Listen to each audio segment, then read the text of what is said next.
Hi, I'm Ross Lazaroo-Hood, entrepreneur, philanthropist and family man. This is my podcast, In Conversation With. From the boardroom, back to the beginnings, to the present with my guests, talking about business, family and sport. Today we're in Windsor Park, the National Stadium of Northern Ireland. We're here to meet Conrad, President of the Irish Football Association, and learn about his journey in business, in charity, and the Northern Irish football. Welcome to my podcast. Thanks for doing this here, Conrad. Thank you. We're going to walk. Location. Well, this is your home, this is your turf, as they say. It is. I think it's great as a manner. I'm going to jump straight in today, and I'm going to ask you, in regard to your childhood and background, what would you say has led to your business achievements, and from the fact of your childhood and background, has that had any impact or any, I suppose, influence? It would have a bit. Family-wise, come from Malyle on the County Down coast, small village. Father, his people are shipyard people. He was unemployed for much of my childhood. He was into his football. I wasn't in the least bit interested in football in the early years. I could have ended up working as a scrap metal merchant with him. That's what he did. I did do it for a while. I carried coal for a while. Wow. Both of those things made me pretty clear that I didn't like getting dirty. I didn't like getting my hands dirty to that degree. I drifted into the civil service, and a guy who I might mention later, Thomas Wall, wrote me a reference, and I became a civil servant thinking I would work at that for a wee while. Didn't really, a reasonable education at grammar school, would have liked to have gone to university. Had I gone, I would have been doing archaeology of all things. Love it. But although I had the grades, it just really wasn't an option to go money-wise. So went and worked in the civil service. So that in terms of the childhood, probably, Malyle, there wasn't much happening. So there wasn't a quiet place. My father ran a football team. I used to laugh when he put on his Farah trousers and his tweed coat and went out to run had a big folder under his arm, and off he went to a football meeting, and I used to think, hey, Leeds, did you? And then I find myself doing the same thing now. Yeah, I love the fact that it's emulating your father, and you've become almost him, as you said, the circle of life. Yeah. It's going. And do you think there's been a driver for your business achievements as well? I think in my work as a civil servant, the driver was I kind of saw a particular grade. I wanted to be that grade, and I was very driven to be it. I came through as I worked in the Social Security office for a while. I changed tack, and I was an IT person and a programmer analyst for 10 years. And then I changed tack completely again and worked in a public inquiry. So I was quite driven. I was looking for particular competences, particular things that would help me get on. And that worked very successfully for me there. In a football sense, the driver, it's probably more progressive entanglement. You go into football because you like playing. I was a bad player. No false modesty, I was a bad player. I went into management. I was a bad manager. I enjoyed it, but again, I think the driver, I call it progressive entanglement when I talk to people. It's where someone tapped me on the shoulder and said, you know what, you could go onto that committee of that league locally and you'd maybe add something to it. And so I did. Somebody else came along and said, maybe you should go to the County Antrim Divisional Association and help there, and you do a good job. And you just, suddenly you wake up and you're on 14 different committees and you're not in the house. And that's it. I didn't set out in my life to say I wanted to be on the IFA and any of the committees, and I certainly didn't set off in life and say, here, I fancy being president. Coming from Malyle, coming from my club, Abbey Villa, and even the first time they put me on a committee in local football, I could never have imagined doing this. And to have had that ambition would have been mad. Well, the successes you've had, as you said, the scope that you've achieved, and now your second tender as president, that's a hell of a success. And it's very nice. You feel quite humbled by it. When you realise there's only so many of these in the world, so many people get the opportunity to do it. And some other countries make much more of the people who are doing it are, bankers and multi-millionaires and all that sort of stuff. The local, the sort of the home countries here and the south, it tends to be a different sort of individual that comes through, and some other countries are like that. We're small. But the first time you find yourself doing it, you realise, I think I'm the 14th. Somebody will correct me on that. It's 13th, I think I'm the 14th president, and to realise there won't be many. I was in I was at a game last year before, and Windsor Park, and I seen the picture of the first president of the Irish Football Association came from Windsor Park, and his picture was on the wall. And it was just after one of these surveys saying how far we are from a united Ireland or whatever, and I made the joke that was the first president, and I hoped that I wouldn't be the last. But it is, when you realise there's so few, it is an absolute honour and a privilege that you can't imagine. Well, I suppose for you as well, I know that you've got a multifaceted selection of roles, from being governor, from a special needs school. Yep. And I suppose that keeps you grounded. You've got the civil service as well. Do you think that there has been a key moment, a key driver, do you think, that really maybe set this in motion? In a work sense, the key driver, there was a program where they were sending people to America, to Harvard, on a leadership opportunity. And I looked at the people going and I thought, I'd like to do that. And you need to have a degree, and I didn't. So I got a master's. It sounds very glibly, I got a master's, but I decided I would go and study with the Open University, and I got the relevant qualification, and I went to Harvard for 6 weeks, and I worked with a chief executive of a community-based hospital, which was fascinating to see him operate. And which area? Codman Square, which would be South Dorchester. Okay. Probably one of the worst possible areas in Boston, to be fair, but I think they sent me there because I was the biggest candidate on the trip, I was safest. But I thoroughly enjoyed it, learned a lot from him in the short time. That sort of set me off on a chain of events where I got promoted in work and I got a few more opportunities, and it was great. In a football sense, a guy called Brian Adams, who was secretary of our club, he was chairman of Ards for a good while there. He, when I came to our club, he knew me from when I was a child. Mm-hmm. And he says, would you go on to the Down Area Leagues committee? They need a bit of help. Their governance isn't great. They're finding it hard to find good help. I think you would be a great assistance to them. And I said, I'll go and see. And as a result of that, and when I was elected as president for the first time, I gave him a shout out because he was in the room. I said, it's kind of thanks to you, or it's your fault. You do, it depends on people's view. It was great of Brian to give me that opportunity.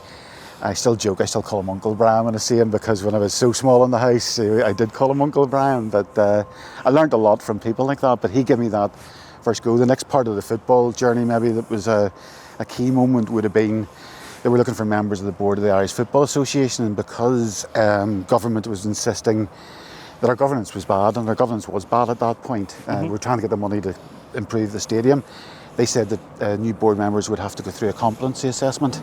And I thought, well, I can do that. I mean, I'm a civil servant of reasonable qualifications. You got an MBA? And, surely I can get, and I did. And I was fortunate enough to be elected. I got through the competency assessment, then there's an election after that, but I found myself on the board of the Irish Football Association at a time when governance was probably their biggest problem, and the board, under the leadership of Jim Shaw at the time, the president, were able to improve the governance dramatically.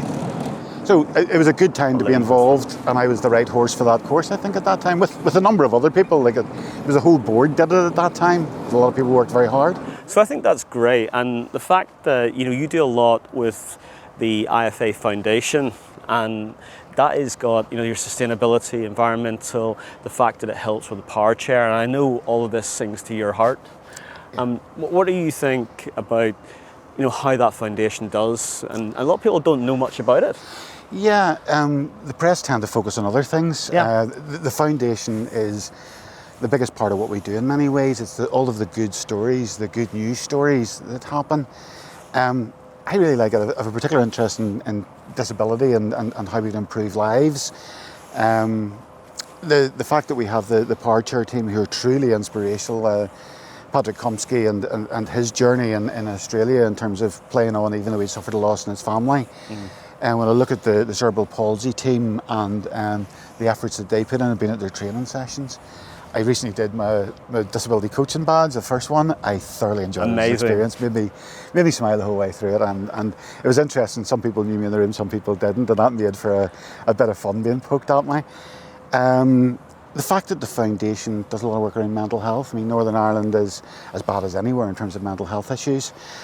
Coming out post-conflict, even post-COVID, our ahead of the game work there is brilliant. The chaplaincy that falls in under the foundation. The foundation, I mean, the charitable works we do generally, we attract a lot of money from government, and all of that helps improve. And I think it's about 11v11 in a stadium like this is lovely. It's the bit that got me into football. But actually the power of football and what it does for everybody else and the differences it can make, it's truly cross-community. Oh, yes. Not very many things in Northern Ireland can say that in this way, but I've got to meet people and have friends in places that I might not have thought of 30 years ago. And I think that's a great fact. You get to understand people better.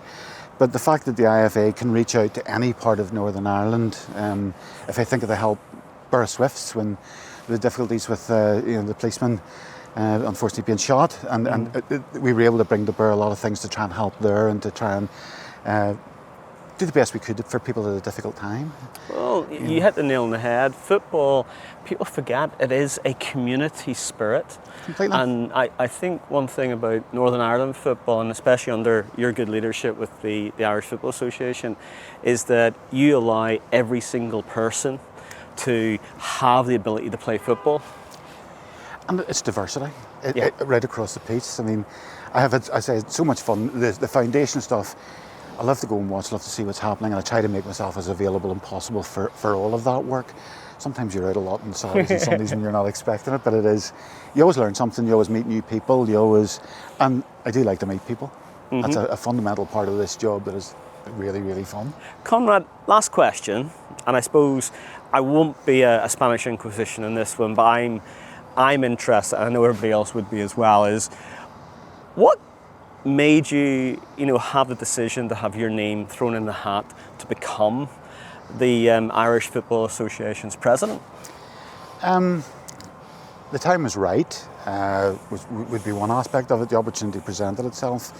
I would have to say, before it, I wasn't sure where my future lay in football. Mm-hmm. I was becoming slightly disillusioned by one or two aspects. The opportunity came. It's where people come along say to you, shine your shoes. Would you think of running? Somebody actually said that to me, and you think you'd have something to offer. I sort of thought about it. I went home and talked to my wife, and I talked to the previous president, who was incumbent then, and I got a sense of the work that it involved, which seemed at that time to be significant, and that's why I talked to my wife. Without her, I couldn't do this. She's brilliant. She comes to most things. She supports me. She understands it better than anybody, probably. I have to say that the previous president undersold it in terms of the amount that you have to do. And I know how much work you fit into this. Yeah, it's a privilege. It really is. But I talked to a few people who were asking me would I think about it. I kept my cards very close to my chest until the last day of nomination. And then I thought, well, go for it. I didn't do it the traditional way where people do second deputy and first deputy. Mm-hmm. Part of that was it works for maybe where I am in life and what I've maybe planned for retirement and things like that. And also, I didn't really want to, it would have been an honour to do the 10 years before, but at the same time, the presidency is the bit that gives you the opportunity to make the most change. So, in short, people tapped me on the shoulder and said, would you think of doing it? And I thought, okay, I will. Well, the fact that they seen something in you and knew that you could add a lot to that role, and thus the community, internal and external, of the football. Yeah. I think that, well, again, it sings to my heart, but it's also the fact it's fabulous. And I'm going to have to ask you again, I know people want to know this, are you going to miss this? I think you couldn't not miss it. There are elements of it that are incredible. The opportunity you have to make change, etc. Somebody asked me a similar question a while ago, and I sort of thought it's a bit like when you're a child and you're on a carousel. Mm-hmm. It's lovely going around, and there's a few ups and downs, and you'll enjoy it. You'll really enjoy it, but it might be quite nice to get off. Yeah. And in that sense, that's what this is. It is really, really intense for 5 years. I never dreamed of doing even interviews on TV, podcasts. Liaising with some of the people you're liaising with, meeting some of the people you meet, and having the opportunity to go around and try and make a difference around communities in Northern Ireland. I never dreamed to be doing any of that, but it is intense, and you do lose a wee bit of your family out of it and time with them. So in that sense, I find it hard to fill the gap, but I will enjoy the fact I'll be able to spend some more time on some of the other things that I love. But football will always remain, and my club Abbey Villa, notwithstanding football in Northern Ireland as a whole, will remain to be my biggest passion, after my wife, of course. Well, that's it. When you have left an amazing legacy, I think your tenure has I think, sung to other people as well. And you've taken it admirably as being the diplomat and putting the Irish Football Association on such a platform, admirably. And it has been an honour to hear your story and the fact that I've loved working with you, from what I do. And yeah, it's been a pleasure. It's going to be great, but you're going to be missed. When your tenure happens, not yet, it's a long time away yet, but you will be missed. You're very kind, you're too kind. But someone else will come along and do it their way, and we will move on, and the Irish Football Association will survive and prosper and do the good work that it does. Well, I think it'll be great. Well, I have some quick-fire questions for you in a short while, and I promise I'll be gentle in that. And there's daft ones, so we'll lead on to those ones. But thank you for letting me be part of this manor, because I love this stadium. Well, you know how we both felt when we walked out in the ground at the Irish Cup, and I've done 3 Irish Cups so far, and it doesn't grow old. It's lovely to walk out onto that pitch, the biggest crowd for Linfield and Linfield Cliftonville, and to be a part of the presentations and to soak up the atmosphere, and for me as well to be able to walk out at Northern Ireland matches sometimes and make some pitchside presentations. It's incredible. It's such a privilege. It's the energy from the supporters, the players, and the fact is, you said earlier on, it's the people here from the stewards all the way to the managers, to those who work in the back rooms, bring these events to it, and every single person is a cog on a bigger machine, but everybody's required. And I think some people forget what it takes to put on an event here. It's incredible. Even look at the under-19s and the success we had with that recently. Oh, the UEFA, yes. Yeah, I mean, it was incredible, and we got such good feedback from UEFA on it, but our staff were superb, our volunteers, and I spoke to a great many of them. I tried to shake as many of their hands as possible up in that corner of the ground when they were all there. I love their stories, and why would you come and volunteer? I say that, I've been volunteering for years, but why would you come to an under-19s tournament as a volunteer when you're not getting paid and whatever else, and get involved? And their stories as to why they were doing it and why they were enjoying it was just phenomenal. We're very lucky to have people like that, but the staff in here don't get enough credit. No. You get too many stories about typical IFA, and I said at one of the staff meetings at one stage that to me, typical IFA is the foundation and the incredible work that they do, the professionalism that our staff exhibit, and the work that they put in. Many of them are working longer hours than they should, and just do it because, just like I do and like you do, they love football. That's it. And it's a community, and that's what brings the spirit. And again, thank you. That's brilliant. Now for quickfire. Okay. Thank you.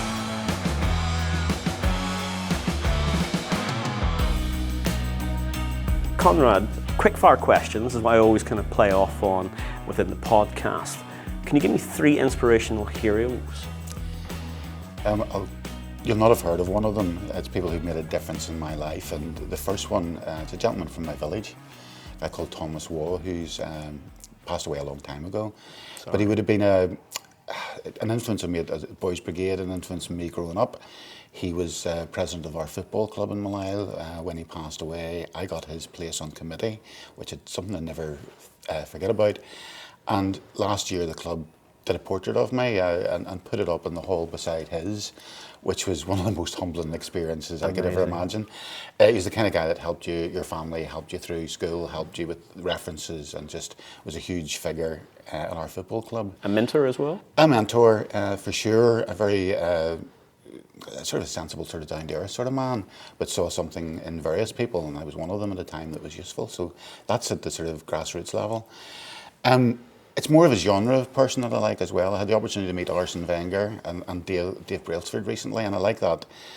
As well as the sort of Billy Bean out of Moneyball, those people who do something that's innately different than anything anybody else is doing at the time, who find a competitive advantage, who do something, I don't know, unusual. And whilst I'm not an Arsenal supporter, I had the pleasure of sitting at a dinner table with Arsene Wenger, And I was genuinely in awe. I meet footballers, and I sometimes they think they have maybe feet of clay. They're not what you expect. Yeah. Arsene Wenger was everything I expected. He was just inspirational when you were talking A to him, legend. and that was nice. Dave Brailsford, I followed cycling a lot. I used to cycle for leisure, and it was nice to meet him. I didn't get as good a conversation. I think everybody expects me coming from football to pick a footballer, and that's not what I'm going to do. This is going to sound really strange. The Duke of Wellington. I'm a history geek, amongst other things. Fascinated by, I think people are often flawed, the heroes that you have. He had flaws in the sense that he was a bit too interested in younger women that weren't his wife. I liked what he did, and it kind of relates to the Northern Ireland football team in the sense that the way he fought a battle was kind of an adaptive defence. It's the way to describe. Well, that pretty much is how Northern Ireland have to play to get a result. I like that idea of the plucky underdog, and whilst people don't see Wellington now as an underdog, I think the fact he was then. He was fighting Napoleon, which was impossible. So I both like the historical period.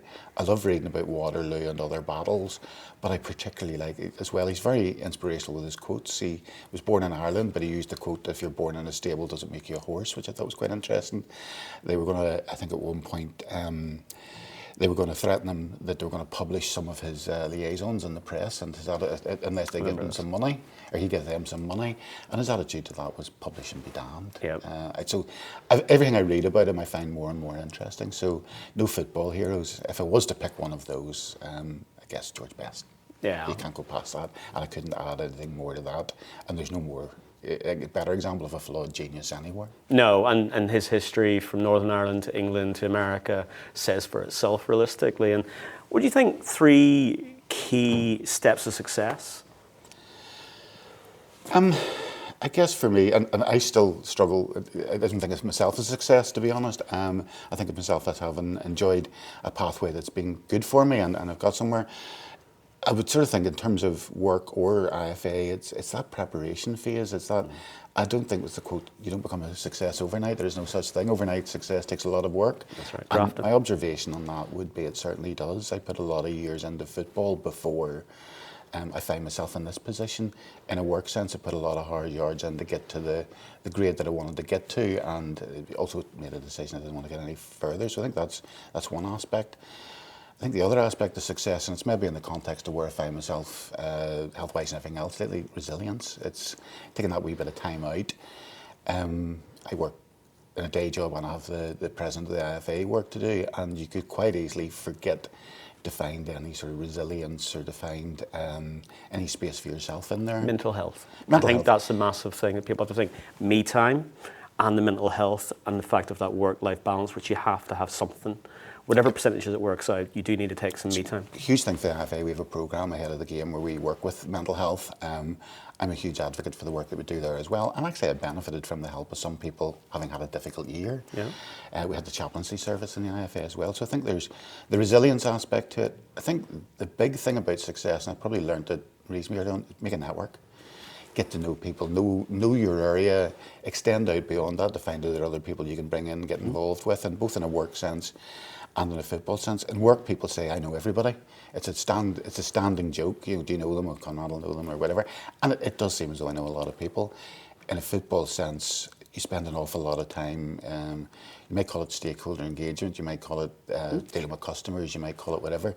But as a president, you have to speak to as many people and keep in touch with as many people out there as possible. But also, you come to be president for the stuff you do locally. You then are exposed to European and worldwide stuff where you have to reach out more broadly as well, and it's often a different culture. Yeah. I think that's right. Stakeholders, internal, external customers, as well as then the diplomacy that you need to be putting you and Northern Ireland on the platform. And it does strike me, I'm not sure I get this right, but it's, can you talk to the steward at the match or the volunteer as well as talking to the president of FIFA? I don't know that I bridge that as well as I would like, but I certainly try to. I try to talk to everybody and try, because everybody has something they can offer you, or can help you, or is bringing something to the party if you use them properly.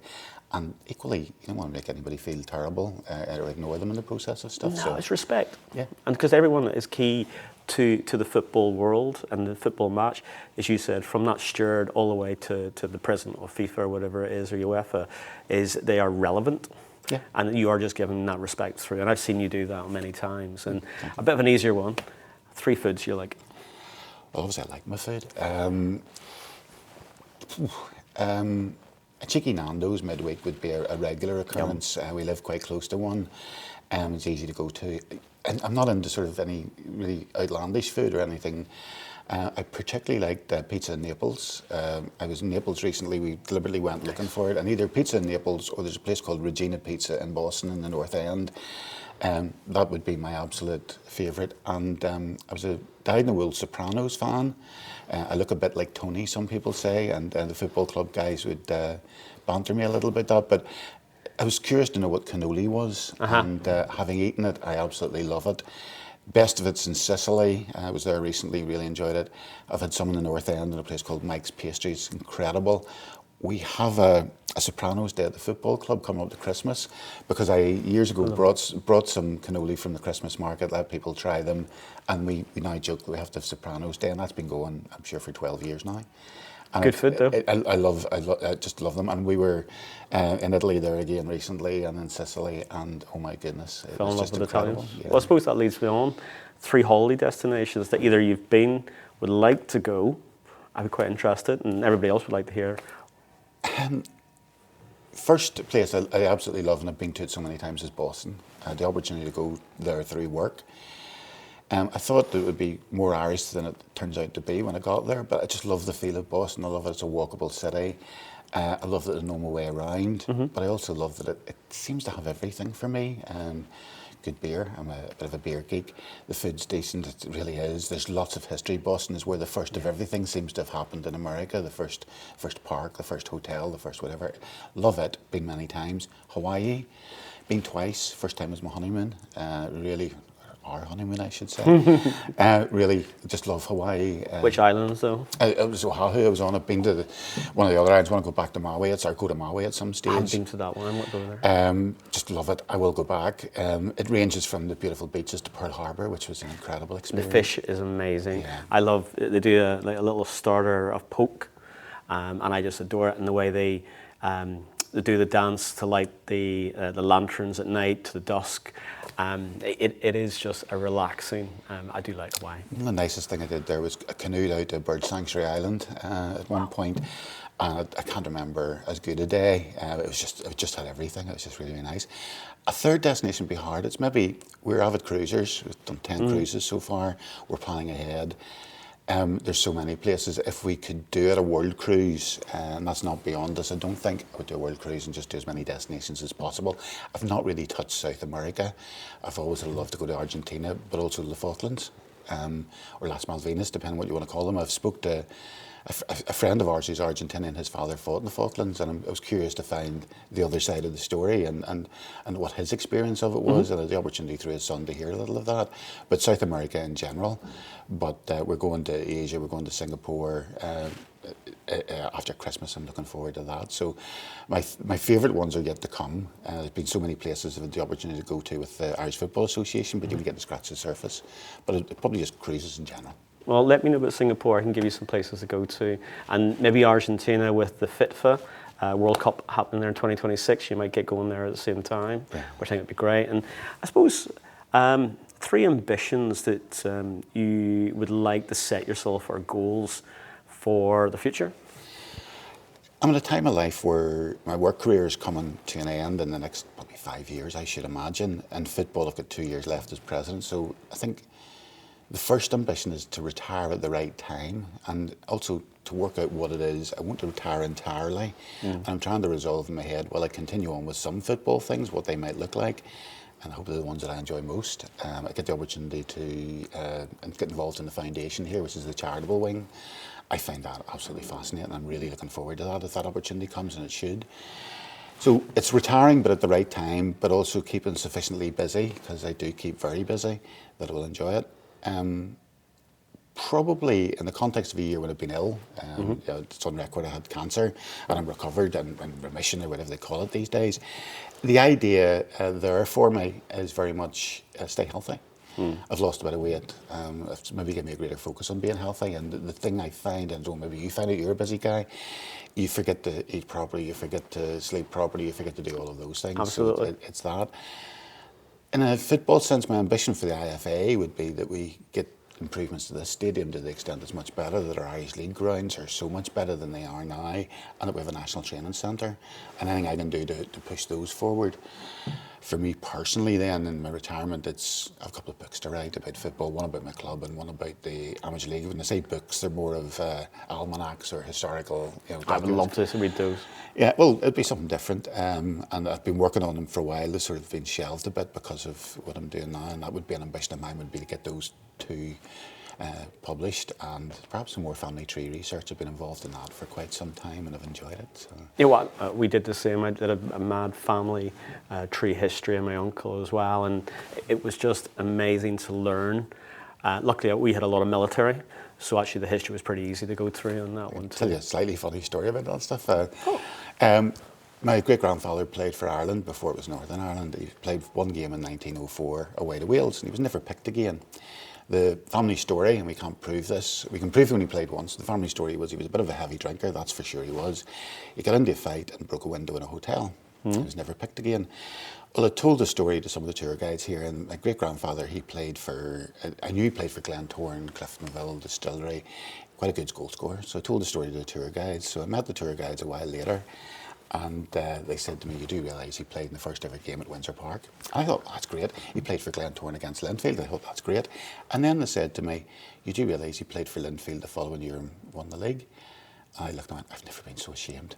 My family were all Glentoran supporters. Yeah. But it did give me, actually, for the Irish Cup final that you and I were at, I had lineage both, and it was in the programme, both for Cliftonville and Linfield, because he played for Cliftonville and he played for Linfield. So. And that was a sellout within a couple of hours for this place. Fabulous. And it was fabulous. And first one for me, I loved it.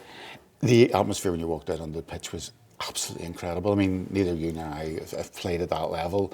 I had to walk out on the pitch, and that was just a solid wall of sound. I was just 90 stunned. years in the making between Healy and Magilton, and what the supporters brought to that day, never mind the players.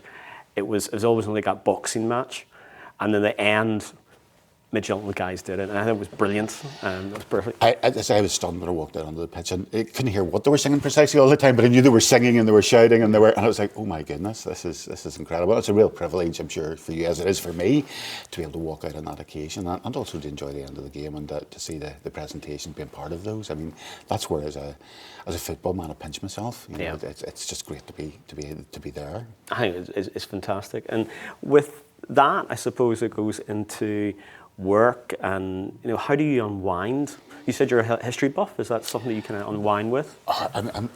Somebody once described that I've got like a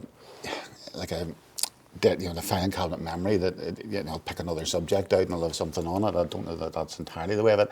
I read a bit. I think for relaxing, it's mainly walking. Me and my wife go out for a walk. We live in Titanic, or we have another place we're fortunate enough to have on the north coast, and we'd enjoy the beach up there and just unwind, have a chat, iron out the wrinkles in the way that you need to sometimes, and all that sort of stuff, but just generally enjoy ourselves. The main thing probably after that, I would read.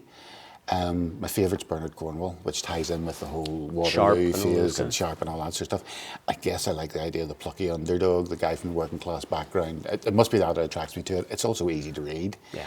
I can either listen to it in audiobooks or I can read it. That would be the other way I would unwind. And the last bit's maybe spend some time with the nephews and the niece. And we don't have kids ourselves, but they ground you. Yeah. Family, again, we talked about work-life balance. It's the fact of having kids who see the world as that innocence, and it brings you back. And you do need that, and that's what I think kids are marvellous about. Yeah, I arrived one day wearing the white trainers, and it changed my dress sense a little. And my wee nephew says, "You trying to be cool?" That just cuts you down to size nicely, so it does. I'm nearly a 50-year-old man, and I try to be trendy, and my kids bring me back to earth. I've gone, "You're not trendy, Dad," so it keeps me simple. And I suppose because you, like me, you've got multiple facets of multiple jobs and roles as well, and we've talked about those some today. How many hours would you say you kind of split yourself up and do, or is it just different? It'll vary. Civil service will be 37 and a half hours a week. It's straightforward. There will be people at my grade who may work more than that. They may be more ambitious and are still trying to get further up the ladder. I will work my 37 hours, and I won't work an awful lot above that, I shouldn't imagine, unless there's a crisis or a problem. IFA, I would easily do another 20 hours a week, I'm sure. There'll be straightforward meetings where you're attending things, but you spend a lot of time on the phone catching up with people. There's maybe a pastoral care element of it where you know that somebody's having a bad time, having a difficult time, you want to make sure they're okay.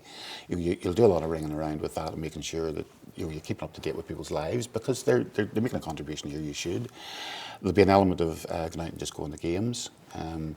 Sometimes that's harder than others. Some games are better to watch. Yep. But I would try and get around different parts of Northern Ireland where possible to look at games, different levels of the game. I could watch futsal, I could watch Irish League or Niffle football. I like it that I go to my own game on a Saturday where I can, and I take the photographs on the line, and they make jokes about they're the only club that's ever had a president taking the photographs and that sort of stuff. But there is a wide variety, and the thing that's most apparent is you think it's ticking along. You know it from business too. Things are ticking along lovely, and then you get that phone call, and everything just the goes world crazy. collapses. Yeah, I think the best one I remember, although I was only vice chairman of the board at the time, I wasn't chairman of the board at that time, was when the stand collapsed at the other end there after the Sunday football. People say it's Sunday football that made it collapse. We have no idea about that as such. But what I do know is that the chairman was in Mexico on a holiday at the time. The stand had collapsed, and the chief executive's phone call was, "There's big cracks in the stand. What do we do?" And then we're off in a whole pathway after that. But it could be anything that happens. It's just on any given day. Different degrees, as you said. It can be the whole crisis point to just going, where's that file, which we need for X meeting and stuff, as you said. That's where I think the variety of, your roles in business are very, very similar. I think that's brilliant. Well, thanks for being on my podcast today, sir. It's been an absolute pleasure. And it's been great to learn everything about you, sir. This is the first one I've been on. So. Thank you. My debut. Thank you.